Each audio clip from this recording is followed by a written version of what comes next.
কৃষ্ণ দাদু ভাই, তুই যে লাজুকে ভালোবাসতিস সেটা তোর একটুও মনে নেই? এমনটাই বলছে ঠাম্মি অনুভবকে। পুরোটা জানতে ভিডিওটিতে লাইক দিয়ে চ্যানেলটা সাবস্ক্রাইব করে দেখতে থাকুন।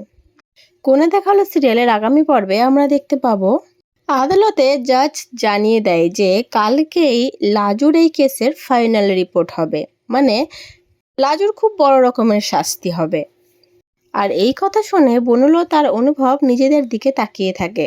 বনলতা তো মনে মনে খুব খুশি হতে থাকে যে সে এতদিন ধরে যেটা চাইছিল যে লাজুর শাস্তি সেটা অবশেষে হবে।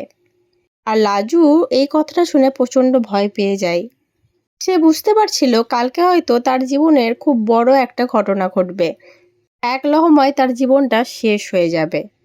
তখন লাজুর পাশে বসা ঠাম্মি লাজুর ঘাড়ে হাত রেখে বলতে থাকে, তুই একদম চিন্তা করবি না লাজু, আমি যতক্ষণ বেঁচে আছি ততক্ষণ তোর কোনো অনর্থ হতে দেব না, কোনো রকম অন্যায় তোর সাথে হতে আমি দেব না, আমি আটকাবো।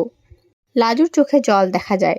তারপরে রাতের দিকে ঠাম্মি অনুভবের রুমে যায়, গিয়ে অনুভবকে বলতে থাকে, তুই এটা কি করছিস কৃষ্ণ দাদু ভাই?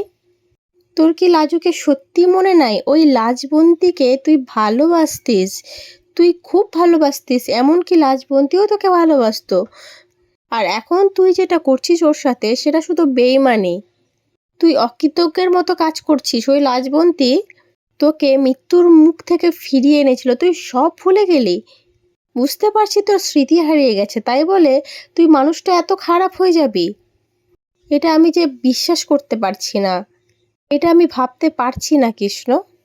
তখন অনুভবের কাছে সমস্তটা ক্লিয়ার হতে শুরু করে যে হ্যাঁ, লাজুকে সে ভালোবাসতো, যেটা এতদিন ধরে তার ফ্যামিলির লোক লুকিয়েছে। তাহলে এবার লাজবন্তীর সাথে তার যে প্রেমের সম্পর্ক ছিল, এই কথাটা জানার পরে অনুভবের মনোভাব কি বদলাবে? সে কি বাঁচাতে ছুটে যাবে লাজুকে? কি মনে হচ্ছে তোমাদের বন্ধুরা? অবশ্যই কমেন্ট করে জানিও। পরবর্তী আপডেট নিয়ে তাড়াতাড়ি আসি, সঙ্গে থেকো, সাথে দেখো, চ্যানেলটা সাবস্ক্রাইব করে দিও। ধন্যবাদ।